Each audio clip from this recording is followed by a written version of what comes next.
Welcome to another episode of Girls Know Nothing. I have my first male guest in the studio. I feel like people will probably know who you are if they're watching the episode, but feel free to give yourself an introduction. Hello, guys. The first man on the episode. It's a pleasure. I'm Jack. I'm a TikToker. I chat shit online, basically. Great job. Love it. It is a good job, and it's hard, I think. TikTok's a rough place. It can be a very rough place. It can be. But do you know what? It's character building. Everyone says that. Do they? It's a defense mechanism. Yeah, literally. It's character building. I will get over this one day. This is what my therapist is telling me, so I have to believe it. If you didn't know either me or Jack, I mean, I don't know why you're here, but you know. I mean, thank you for stumbling upon us here. We are from neighbouring towns. We are rivaling. Rival towns, rival schools. Yeah. I think everyone's going to be really pressed about it, actually. Do you reckon? Yeah, I think we may get some shit from home. Well, it's also Tory HQ of the country. Oh, it is. So, which I hate that stigma that we have, is that everyone thinks we're Tories. But you also in a horse riding club. Yes, I know. I don't help myself. I don't help myself at all. I played football like a real lad. I played hockey. I'm so bad. Oh my God. Why didn't you just play lacrosse instead? Oh my God. No, I'm not going to even dig myself in a bigger hole, actually. I'm interested to know because I think my cousins actually went to your school. Okay. So I hear horror stories all the time, but obviously as somebody who came out, who is gay and came out as gay during your time in school, I can imagine that was really tough. So I want to know from you about what your coming out story is and what it was like for you. Yeah, it definitely in school was like a massive, you're filled with loads of other kids your age that just haven't, what's the word? They're naive to the fact of what they're saying can actually hurt people. They think it's funny. I mean, growing up, I was always very flamboyant and I used to dress up as princesses and play with Barbies and wear high heels. So I think it was very obvious from the get-go. Yeah. I remember my mum actually asking me if I was transgender when I was about 7. My mum asked her, I remember it clearly. And I remember actually thinking about it. She didn't say the words transgender actually, because I don't think I would have known what that was at the time. But she was like, so do you think you're a girl? Because I literally used to just dress up as a girl and play with girl things all the time. And that's when I was thought in my head, she was like, do you want to be a girl? And I was like, no, actually, I want to be a boy. And then literally after that day, I stopped playing with girl things, out of my choice. And then a couple of months later, I remember as well, at 7, I was at 7 years started young. Yeah, I started realising that I liked men quite young. And I was waiting for my brother outside his friend's house in the car because mum was picking him up. And I was looking at this magazine and it had Take That in it. God knows what it was. Don't know what it was. I think it was towards Christmas and they were doing some sort of Christmas. Okay. Now 27 or something. I don't know what it was. Anyway, and I saw Gary Barlow and I just fancied him a bit. And my mum was like, they're hot, aren't they? And I was like, yeah. They are. Out of all the people, I would have thought, when you realised you started to like boys. It's embarrassing. Gary Barlow. It's Gary. I do like a bit of a, silver fox though. A bit of a daddy. Yeah, to be fair, because I have a weird obsession. Who's that guy that plays James Bond? Daniel Craig. Oh yeah. Oh my, do you? Oh yeah. Do you find him weirdly attractive? No, just attractive. Oh, okay. Is that weird? For me, yeah. I mean, I wouldn't. I mean, you just said Gary Barlow. I'm not to shame. We don't do that here. This is a safe place. It's a safe space. Let it all out. So it's weird because, when you always hear this is the serious side of it now, but when you go onto TikTok and social media and in the internet, people are saying that, when it comes to sex education for young people, there is no LGBTQ element to that education. And people are always saying that you don't want to talk about that because it will make kids gay. Oh my God, I hate it when people say that. It's like that new Buzz Lightyear film that's just come out. And Buzz, there was a lesbian in it. God forbid. And they had a child and stuff. And everyone was like, why are you pushing this on children? Why are we putting lesbianism on children? And people who are gay on it's they should just be children and stuff. When I think they're completely wrong. I think if I was a younger person, when I was younger, I wish I had someone like me, let's say, who's very openly gay online, how and other people, you know, you've got James Charles, you've got like Jeffree Star, you've got like all these majorly openly gay people, which I think help a lot of young gay people. And I think things like having Buzz Lightyear and making lesbians normal, and like women and women having kids and men having kids normal. I think it's like really important for like younger kids to see that, because it's breaking that like really old stereotype of like it's not normal and like you need to be straight, and straight's the normal way to be. It's weird that they talk about why we shouldn't push LGBTQ stuff onto children, when actually I feel like we push heteronormative values onto children anyway. And, you know, you briefly shared, well, I think you've even put it on TikTok that you have had asexual experience with a woman. Oh, yes. Do you feel like that was as a result of having hetero norms pushed onto you? Oh, 100%. Do you know what I used to do actually when I started realising that I was gay? Is I used to make myself watch lesbian porn, because that's what straight men watch. And like I thought that's what straight men watch. So I used to try and make myself watch that, because like that's what straight people do, because I was trying to make myself be straight. So I think that's where, like, when I slept with a girl and I lost my virginity to her, she wasn't my girlfriend as well, actually. I was actually in like a long-term relationship with her, but it was more like friendship, like we're like best friends. Yeah. But I felt like I was like, you know, if I have sex with a girl, then I'm straight. Do you know what I mean? And then I started trying to like watch lesbian porn to try and make myself believe that I was straight. And it wasn't until everything went downhill after having sex with the girl, because nothing really worked downstairs. It was kind of like the confirming, like, honey, you don't like it, okay? Let's just not go back there. It's weird that you've gone through that process of, like, you know, you said trying to make yourself straight. And do you find that that was pressure? Because if your mum thought, you know, from a young age, there might be an inkling that you're either wanting to be a girl or not straight, then how it's like, I'm trying to understand the thought process. Like where it came from, yeah, do you like think? trying to make yourself straight. I think it did, because I grew up with 3 brothers. I'm one of 4 boys as well, who were all like macho straight men. But everyone in my family has never ever made me feel like I shouldn't. Like, they very much encouraged me playing with girl things and wearing dresses and putting on wigs and stuff. And like my brothers thought it was normal. I think it's quite refreshing they grew up with me, actually, because then they've gone into the world with like that headspace. But I think it mainly came from school. Like, it came from a very young age, like from primary school, of the teasing of being gay. And people, like, I used to have really like long wispy hair. The Justin Bieber haircut. Yes. Yeah. I actually made a TikTok about it recently because my dad put it on his Instagram story and I look awful. But people used to like mistake me for a girl because I was so feminine and I had long hair. Like, they used to mistake me for that, and I used to get really offended by it.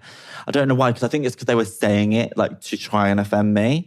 And then like it started when I started secondary school, you know, are you gay? Are you gay?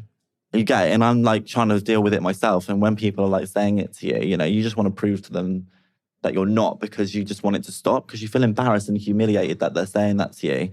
But yeah, it started from school. That's where that came from. It's like, I'm quite openly bisexual, and I get asked a lot of the time, like, how do you know? How do you like go through that process of like actually understanding? Because like, you know, like, I mean, heterosexual men can look at other men and go, yeah, you're good looking. Yeah. But how do you know that whether you're like, I appreciate how this person looks, or I actively am into this person? Like, you're sexually attracted. Yeah. I mean, what was the question again? How I basically... So basically, like, you know, I don't know if you've had the similar kinds of messages, but I get asked all the time from a lot of young women, how do they know they're bisexual and not just appreciating how a woman looks? I mean, I think it's all about experimenting in that kind of situation. I mean, I'm not saying if like you're a man and you're attracted to another man, like go and actively seek a sexual relationship with a man. But I think like you need to explore your sexuality in terms of like, you know, porn. Like, go and see what stimulates you through there. I mean, I think that's how a lot of people know that they are, what their sexuality is through porn. I mean, we all watch it. We all gone through the phase, you know, when we were a teenager, and people still now. I mean, to the age, like, we all do it. Do you know what I mean? It's normal. But also having experiences with other people, like, I think it's great that people message you and say, I get that as well, actually. Like, people asking how they know, like, seek it. Like, I think it is all so personal to different people, how they know. And I think it's more accepting than knowing. Like, I think you do know. Like, I think people, they are confused, but I think they do know deep down. But I think it's more coming to terms with accepting that that's what they're sexually attracted to.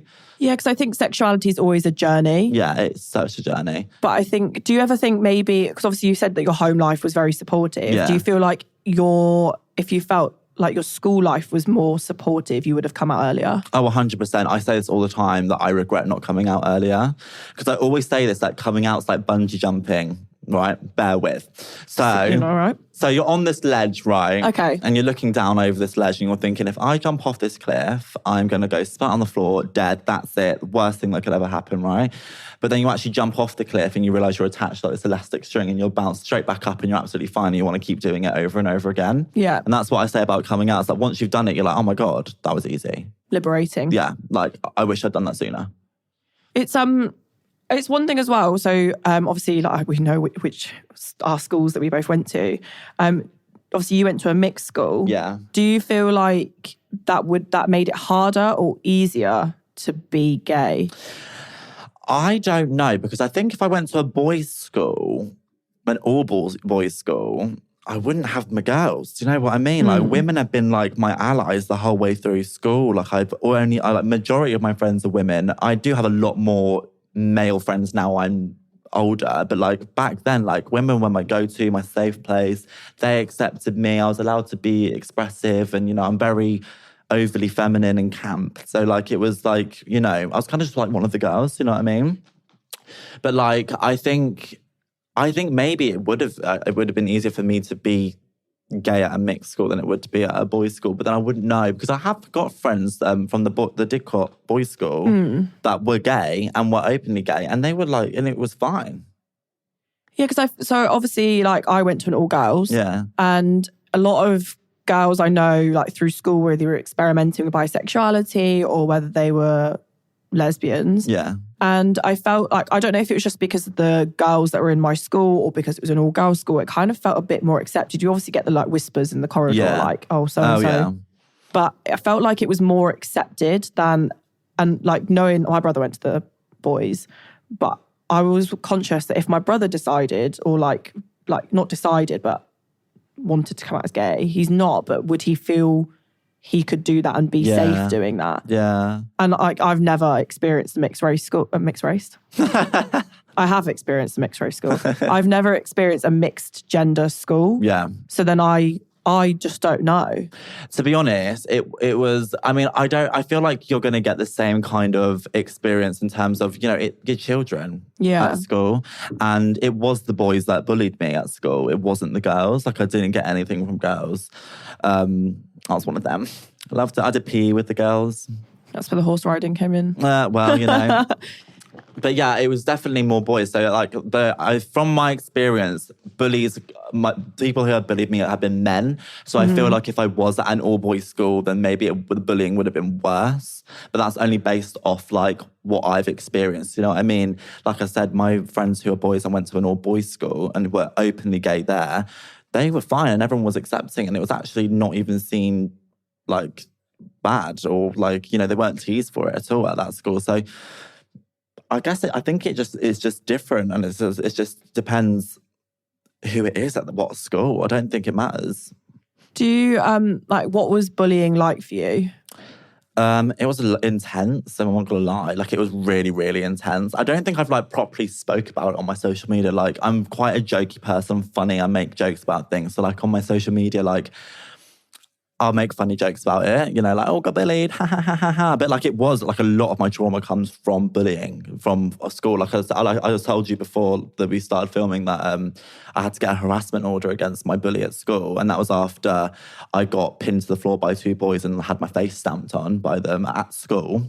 And the school did nothing. It was awful. My school were kind of like, did not do anything about bullying, but the bullying, it was relentless. It was literally start to finish from day at school. They used to wait outside my house. They used to follow me home. I used to, in the PE changing rooms, used to go in to do PE, used to come home, my shoes were full of water in the changing rooms. But I never let them change me at all. Like, I never hid from them. I was never scared of them. I used to give it back, stand up for myself, and I was proud of myself for doing that.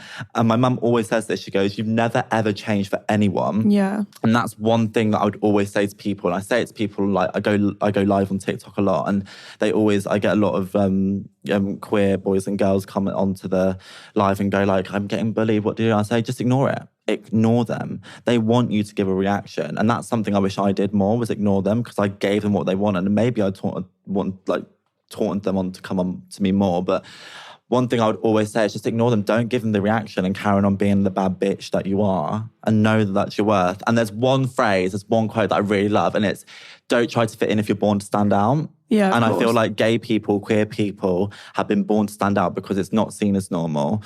And we're breaking those like heteronormative stereotypes, and like we're born to stand out. So just embrace it and like be proud that you're unique. I think as well, one thing with bullies is obviously, it's the same with trolling. When I talk about trolling, it's that they're unhappy. Yeah. That you're happy. Yes, 100%. And the fact that you've accepted your sexuality and who you are as a person has annoyed them, because they've not necessarily accepted parts of themselves they've not dealt with yet. Yeah. And obviously that's really hard to think about and remember when you're being physically taunted. Oh, 100%. Yeah. And do you know what's the weird thing about the bullying is that once I came out, it stopped. Oh, really? Yeah. How weird's that? I came out my last year of school, only about for the last 8 months, and literally stopped dead. Like, and I came out by posting a picture of me and my ex-boyfriend at the time, just on Instagram. And that's how I came out to the school. Isn't that really strange that they don't like the idea of metrosexuality in heterosexual men? Yeah. But then they're fine when you're openly gay. Yeah, it's so weird. It's so weird. And ever since actually I came out, I haven't experienced much homophobia, even online, you know, which I find weird because, like, you know, I've got a platform where, like, I'm seen by hundreds of thousands of people, like, every day. And I'm like, I don't get homophobia. Like, I'll get, like, maybe on a live, I'll get, like, an odd comment. Like, there's probably some 14-year-old, like, just saying some stupid thing. And I'm just like, I just ignore it because I'm just like, do you know what I mean? It doesn't affect me. But I don't get, like, an overwhelmingly... I'm a very openly, like, camp and feminine person. I thought I'd get more, but I don't. And ever since I came out from school, I haven't really experienced it. That's really nice to hear. But it's also really interesting because I'd love to be able to compare it one day with a lesbian couple. Yeah, I would too, actually. Because a lot of the, like, quite homophobic things that I've read about, they're quite horrific stories, obviously. I tend to be geared towards same-sex women, female couples. Yeah. Do you ever experience, like, homophobia in the street when you're, like, with your boyfriend? We have experienced homophobia, yeah. And, like, recently we've actually had, like, an assault happen with Izzy. You know, did you know about this? Yeah. Yeah. And where he was homophobically, like, attacking my boyfriend. He didn't actually homophobically attack me, but obviously he knew I was, do you know what I mean? Like, if he came for Daniel and said he was. But yeah, we have experienced homophobia in the street before. We've had a bit of heckle, especially since moving to London as well. A lot more people here, do you know what I mean? Yeah. So, like, and from all kinds of people. So, like, we do experience a little bit, not a lot, not an overwhelming amount. I'm not scared to walk outside on the street and someone think, oh, he's gay. Like, I'm not scared about that. I think maybe that's because I'm actually really comfortable with it. Like, and I don't ever see my sexuality as a barrier, ever. Like, I forget I'm gay until someone says you're gay. Do you know what I mean? When you walked in, you're like, I'm gay, by the way. And I was like, yes. Like, hi, I'm gay. Yeah, that's just how I introduce myself now. No, that's really, I think it's probably really nice for people to hear and see that from you. And I feel like maybe that's why you don't get as much trolling on TikTok, because people that need that, like, you're the person you needed when you were younger. Yeah. Do you know what? I say this all the time when I'm in meetings with Hannah or whatever, and I always say, like, I am the creator that I wanted when I was younger. Like, I just wanted, like, just someone who was just, like, just so, like, chill about it. Wasn't, like, making me feel like I was watching it and going, oh, like I'm abnormal, so I need to watch this to make myself feel normal. It was someone going, babe, it's normal. Like, don't even stress about it. Like, you don't even need to deep it. People go, how do I come out? I'm like, you don't need to come out. Do straight people come out? Do straight people go, oh, hi, I'm straight, mum? No, straight people don't come out. So you don't need to come out. If you don't want to, it's your journey. You don't need to say, like, put pressure on yourself to do that because you don't need to do it. Why do you need to do it? Because you need to let society know that you're gay. Like, you don't need to do that. It's really nice that you've like kind of like solidified that for me, because I wrote an article. I was an agony aunt during Pride Month, and someone said that they were unsure about their sexuality, but how do they tell someone without... So somebody of an opposite gender asked them out and they weren't sure how to tell them they're not really interested in that gender. Right. And I was like, but you don't owe that person that justification. You can just say, look, I prefer us as friends. Yeah. It's literally, I think... especially in this day and age, things are getting very like, not nitpicky, but it's getting very like, to a point where I feel like sometimes where we're trying to make something so normal, by making it so normal, you're making it abnormal. Yeah. Do you know what I mean? Where it should be normal for a gay man or a gay woman or a bisexual or lesbian, you know what I mean? It should be normal for them just to not even have to think about that. And I think when you get into that mindset, I think it's a lot healthier to be in that mindset than to think that you're abnormal and that you have to try and make who you are normal. Do you know what I mean? By going... I have to come out because I'm gay, but you don't. You're a person who just happens to be sexually attracted to the same gender as yourself. Like, it's really not that deep. Yeah. And I think people do deep it, and that is because of society. Society have put that on them. Yeah, I think it's the same, like going on that same subject of being nitpicky. You know, off camera, we briefly had a conversation about the term queer. Yeah. And I said the word queer on social media when discussing the LGBTQ plus community, and someone called me homophobic. Oh, Christ. And I asked them what they thought the Q meant, and they didn't have a response. But it's like, you know, do you feel like you have to be careful with language because then people start nitpicking at you? I guess if you're openly gay, probably not so much. I don't ever feel like that with terms of like, in terms of gay things, because... honey, it's my word. I can say it, hun. Yeah. Do you know what I mean? I can say it, so you can't come for me. But likewise, if someone was to use that word, if a straight person was to use the word queer, I wouldn't be offended if they were using that word if it was in the right context. Yeah. If I was walking along the street and they went, oh, you little queer, I would think, right, you're being homophobic. And now you're using a word that isn't actually homophobic to try and insult me. When really it is, the word queer generally just, it just points out who's in the LGBT. It's a lesbian person, it's a trans person, it's a gay person, it's anyone. Yeah, exactly. We were like, everyone in the room was briefly like discussing about how people in the community are reclaiming the word queer. As we should. It's like when I was talking to Callie about the word sluzzer and about how... you to use the word yourself to stop other people using it as an insult to you. Yes.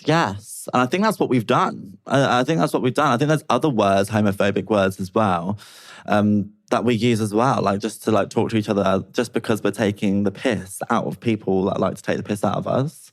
Yeah, and I think one thing that I found really interesting is I actually didn't know what the A meant. In the... Yeah, did you not? No. Ally, Ally. What was the other one? It was...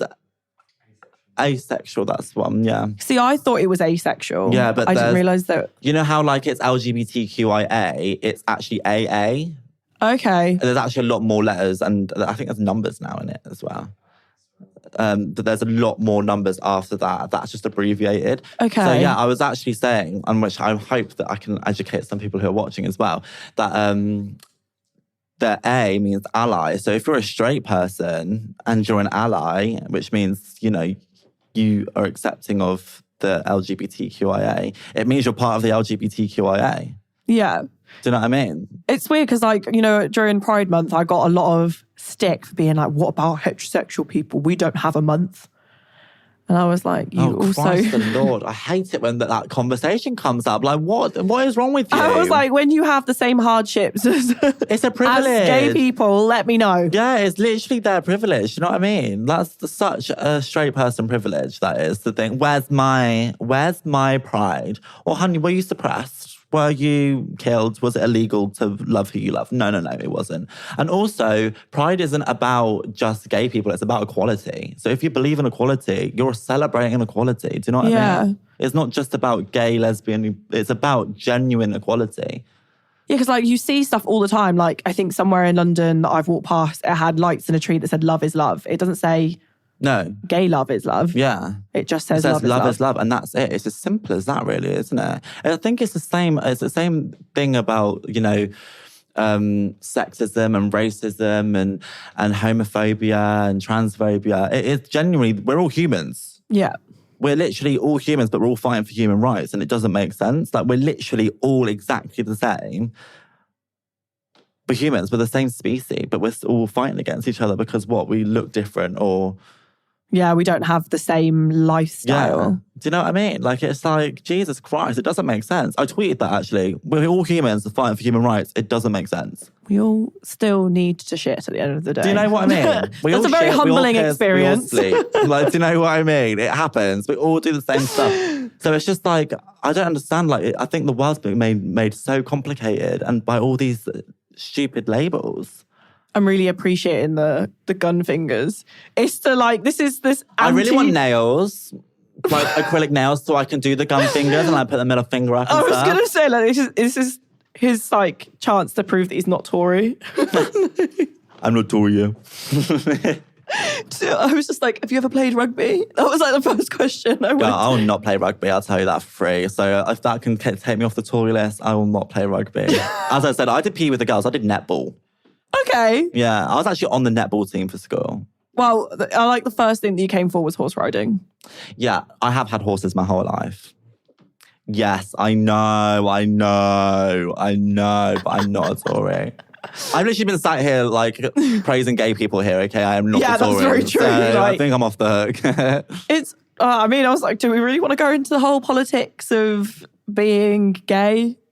I mean, you can, but I don't know how much I know about politics, if I'm honest. I kind of like, it kind of annoys me. I know you do though, don't you? Did you used to be a private, no? Private secretary? Yeah, did you? Some kind, yeah.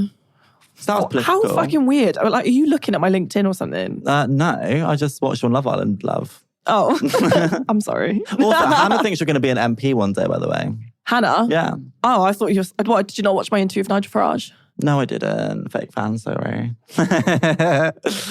I'm like, no. So there was like that. Obviously, there was a lot of conversation about conversion therapy. Oh my God. Yeah. And it was banned for gay people, but not for the trans community. Awful.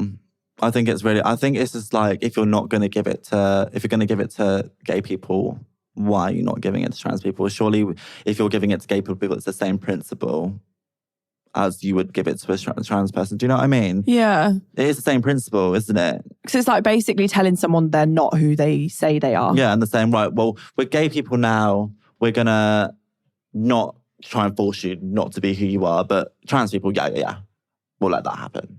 It's the same, it's like you're contradicting yourself in that. I think a lot of politics in terms of those things contradict themselves a lot, and it really annoys me. I was really shocked about the conversion therapy thing. I saw that, and I was really unaware that it was still going on. So was I, actually. Like, until recently, I was very, very surprised. I mean, it's only been legal to get married, like, recently as well, as a gay person. When was that? Like, I don't remember. Is it like 10 years ago now or something? Yeah, it's not very long. No, literally like in my lifetime and yours. It's weird because, like, when we say love is love, the whole purpose of marriage is that you're, monogamous to one person for the rest of your life. And that shouldn't matter what the genitalia of the person it has. Yeah. As to whether you make that commitment or not. No, and the thing is that that's another thing that factors in with like homophobia is religion as well. A lot of like homophobia does come from religion. And personally, for me, I respect every religion there is there. I don't mind what you believe in. I don't mind what, you do that that you believe in, basically. But homophobia is homophobia. I don't care what religion, what race, what gender.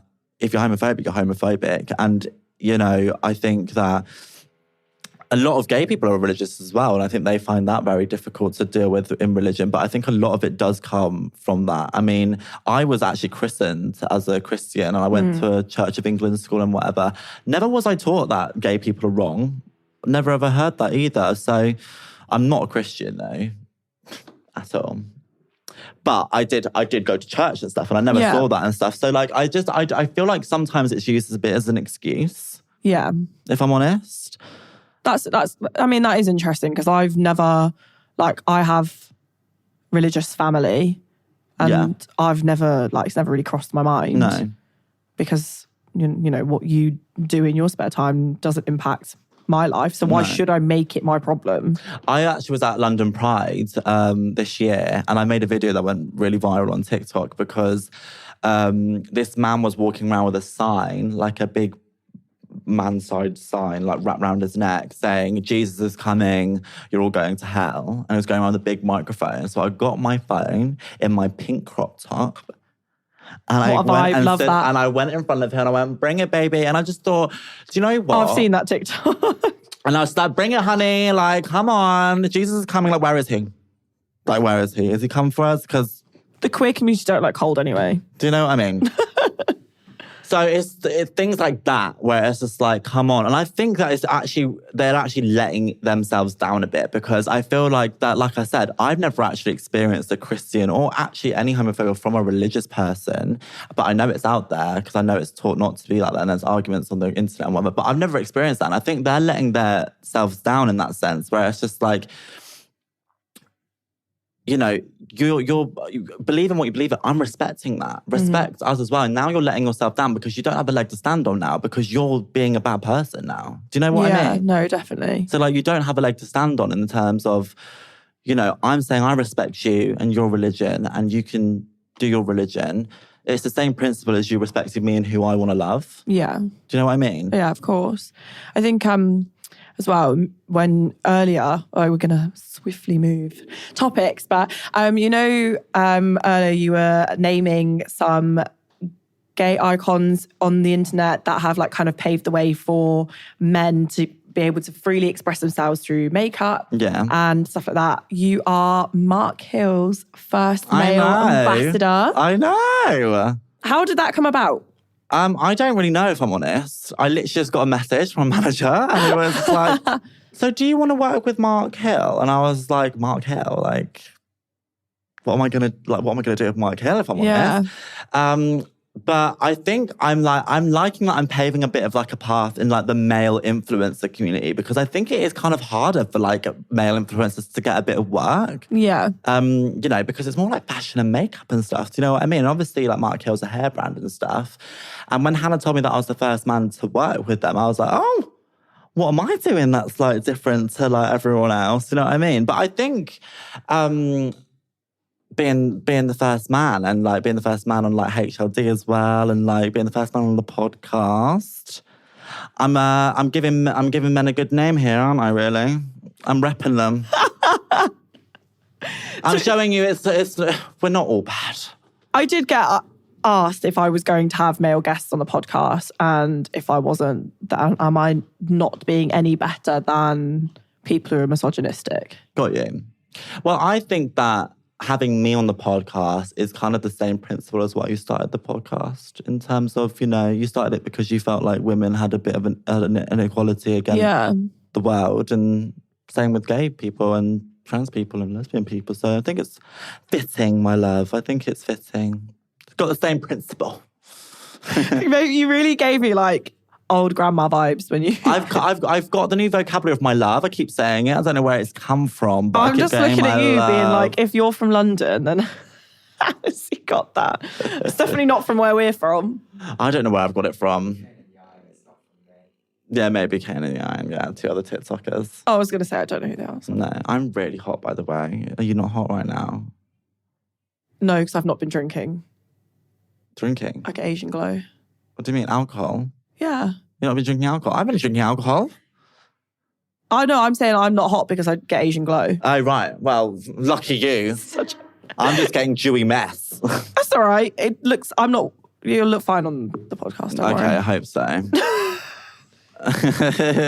When you were talking about how now you are trying to like pave the way for male influencers in this industry, how did it actually like come about?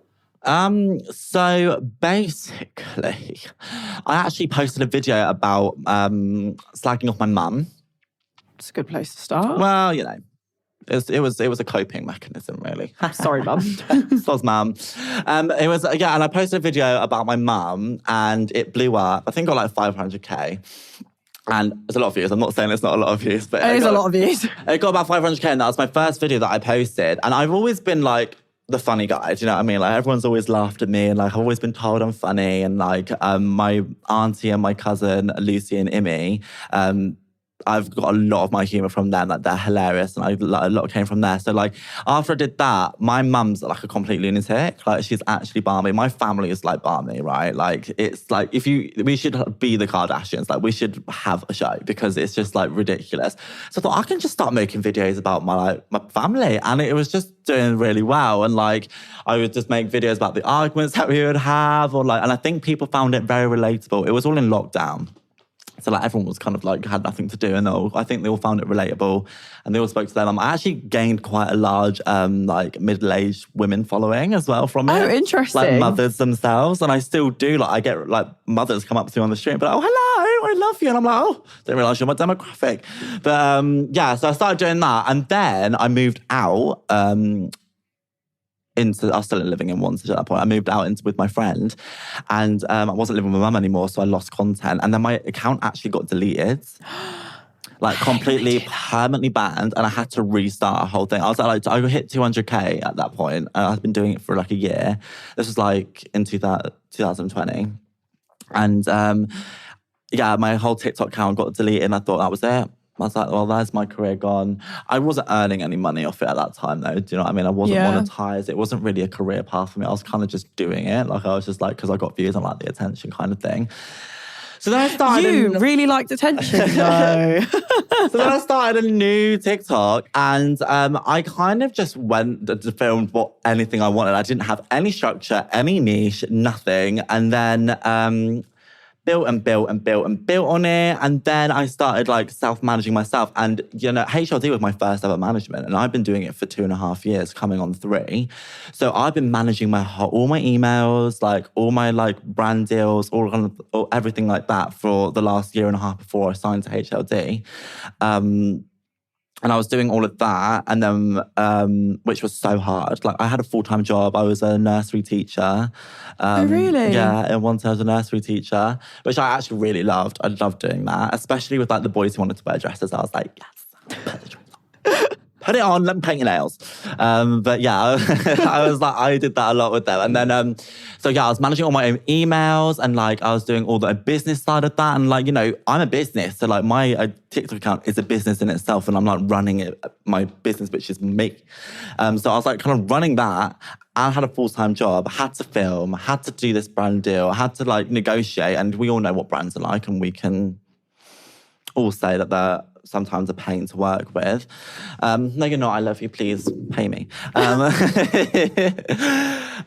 then when I met my boyfriend, we were going to move in Shoreditch into our friend's flat with her. And I thought, if I want this to be my career, and like people started noticing me in the street at this point, I thought, I can make this a career. And I was starting to earn some money on it. I was like, I can make this actually like my full-time job. And I had people like GK and Izzy, and I had friends in the industry that were doing it then as a full-time job. I was literally like probably the last one of the TikTok like group to be like, it's my job now. Like it's only been since this year that it's been like my full-time job. So then I took the plunge and moved to London, and been broke. I was broke. I was working this job, working that job. Then I had a really bad mental health spiral at the start of the year. So I ended up like not working, and I was just like figuring myself out. And then I got signed to HLD, which would pick me up. And I would love to do TV, like not like reality TV. I would love to do like presenting, like Alan Carr vibes, you know what I mean? Like Graham Norton. have my own TV show, like I a could little see chat that. show, like having a chat show. Do you know what I mean? Like having like celebs on, because you know when like celebrities go on like an actress will go on to like a chat show and they'll be like, so how's the film? Like what's filming like? I'm like, I want to ask the questions like, I don't know, like who did you shag on set? Like, Yeah, they're not safe for work. do you know what I mean? I want the tea. It could be called What's the Tea? You know, it's a chat show might be happen. But yeah, that's what I want to do. So then been working very closely with our management and they put me on the path to like wanting to do more interviewing. And we've been doing interviewing on the streets. I actually had a really funny one where we went out and we filmed asking straight people gay slang, seeing if they could guess it.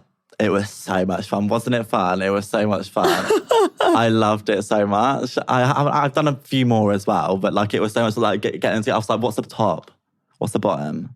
And they were like, Surely those two are self-explanatory. some of them didn't know. Some of them didn't know. I was like, what's Grindr?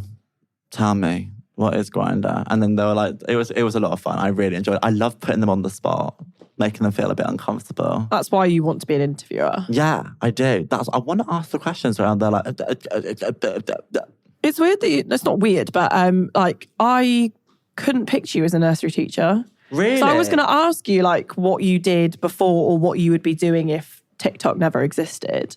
I probably would still be working at the nursery, I'm not going to lie. I actually had no idea what I wanted to do before TikTok.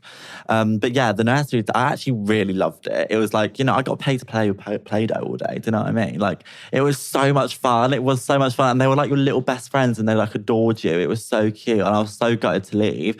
I actually got politely asked to leave. Do I want to know why? I just... lockdown lifted, Right. and the alcoholic in me came out, and I was just. Oh, okay. But also, TikTok was starting to blow up at this time. I was coming to London. You know, I had events in London. I had things to do in London. I was hanging out with some cool people, and like it was all new to me, and like I'd never really like gone out in London and stuff, and I kind of just fucked it off. I kind of just fucked it off, and I was just like, so sorry. And they were like. At the end, I was just kind of missing days of work. It was so bad. And they just knew I was out. And they knew about my TikTok and they knew it was blowing up and stuff. And it came and she was like, Jack, I think you need to hand in your resignation if you want a reference from us. And I was like, oh. I was like, okay, well, I was going to do it anyway. So, and I literally, no joke, this is actually so iconic of me, actually, if I do say so myself. I literally quit my job that day and packed my shit and left that day to London. Literally packed my shit and just moved straight to London. And I literally, on the way on the train, and I got emailing loads of different jobs to get, and I got 5 job interviews before I got to London. Blimey. You work quick. But do you feel like maybe that gave you a kick up the bum to like actually pursue what you wanted to pursue? Yeah. I feel like, you know, you watch like things like Lady Gaga moved to like LA with $6 in her bank account. And like now, you know, she's like this worldwide famous person.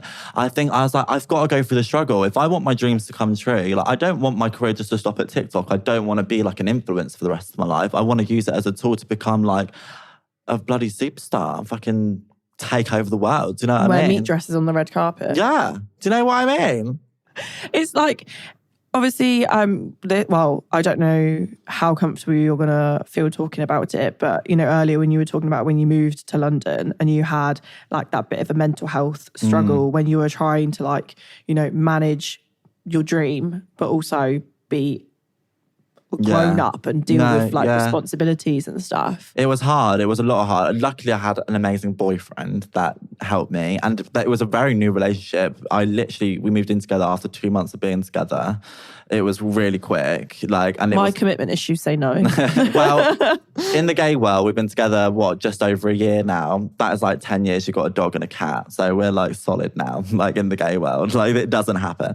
But no, yeah, I've always actually struggled with my mental health. I'm quite open about it on my social media as well. I think it's really good to like just take it and people to say they can relate and feel like they're, you know, not going through it on their own. But like I struggle a lot with anxiety.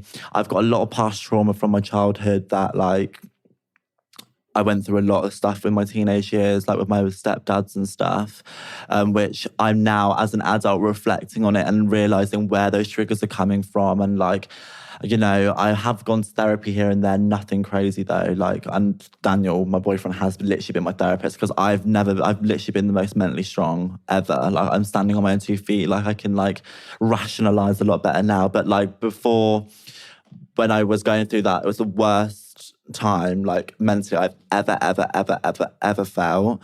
Like, I didn't want to be here anymore, and I've never felt like that ever. Like, it was a scary thought to me, and I was scaring myself. Like, I wasn't going to do anything stupid, but like, I was scaring myself because I was thinking, I'll just be better off. I just couldn't be like, if I don't wake up tomorrow, do you know what I mean? Yeah. And I think it was finally that I was in a place where I felt like I could heal. And like, I just moved in with my boyfriend and his parents, and it wasn't a toxic environment, and I wasn't surrounded by, you know, where I grew up and all the bad memories and stuff like that. And I think I was in a place where I could finally just like breathe and like be fine and be like not worry. And like, I think it was like a snowball, like it was just all coming out the woodworks. Like, I've had to always suppress it and just get on with it. But now, like, I was in an environment where I could just be like, do you know what I mean? So it was just all coming out. It was a lot. It was a lot. It was all coming out. Like, I was crying over nothing. I couldn't hold a job down. I was having mental breakdowns 5 times a day. I was slept all day. I didn't get out of bed. I didn't shower. It was awful. I was going to say it sounds like me on my period, but not all of it. But I can imagine it's really hard. And obviously, knowing what the area was like that you grew up in and how it is a small town, everyone knows everything about you. And I feel like I did the same as you and moved to a city. Yeah. The ability to start fresh when no one knows anything about you. Mm-hmm. You don't feel like you have to pretend to be something you're not to get validation from other people. 100%. That's something I've so learned, is that like giving myself my own validation and not seeking it from others. I think I've done that my whole life. And I think that has gone down to me being gay and being bullied. And, you know, as I said, I had an abusive childhood with my stepdads and stuff, which obviously reflection on that was a lot to deal with as an adult and reflect back on. And my social media don't even know about that, actually. And I've only just mentioned on here, exclusive. But yeah. That's a trauma response right there. That is actually a trauma response. Being funny is a trauma response. But yeah, no, I went through a lot of abusive behaviour with my stepdads, 2 of them actually, growing up. And there was a massive divorce and it was so messy. And me and my mum didn't get on. And me and her had a very volatile relationship. We're really good now because I don't live with her. But no, we're really good now. We've worked a lot together, so we're really good now. And I finally feel like I'm in a place where I'm like, my career's going really well. I've gotten a really good boyfriend, like a long-time relationship. I've got a great relationship with my mum. Like it was, I feel like I'm living in London, which I've always wanted to do. I feel like, you know, people from where I'm from, Wantage and from Didcot, I'm sure that you feel the same. I feel like they look at us and I feel like, yeah, I've made it. Do you know what I mean? I'm doing it. Like, and I always felt like a big fish in a small pond. And I felt like I've actually done myself proud by getting out of that small pond and going for my dreams, which I think a lot of people are like scared to do. It is. I think when it's like that whole small town mentality. Yeah. Sometimes it's really difficult to like leave the comfort of what you've always 100%. known. I completely relate to everything you've just said about feeling like a big fish in a small pond. Yeah. So obviously for you, I'm going to tweak the final question. Mm-hmm. So obviously based on everything you've said, what would you say to people that question your future or current success or who you are as a person, either in your past or in the future, based on your sexuality? I would say that sexuality is not a barrier for anything. I would say that I feel like you would be very small-minded to think that way. And I think it's quite sad for you. That's like a you problem, that you would think like that your mind is so narrow, and that I think if you opened up your mind a bit more, that you would realise that you could get a lot more from life. I agree. What would you say to your bully? I would say, fuck you. Fuck you, mate. Look at me. No, I would say, hope you're well. I hope you figured out what was going on in your brain. Mwah. Sounds like a really weird Facebook message. Live a long, happy, good life. Love you, hun. Amazing. No, honestly, thank you so much for being a guest on my podcast. First man for everything. It is. And it was my first ever podcast. I've never done a podcast before. Scary. Well, you smashed it. Thank you very much. And normally people get scared when they're on my podcast, so. Well, I felt very comfortable. You're a good host. Oh, thanks. Throw you in at the deep end. But yeah, no, thank you so much for being a guest. And Thank you. I can't wait to see what we get up to. Thank you.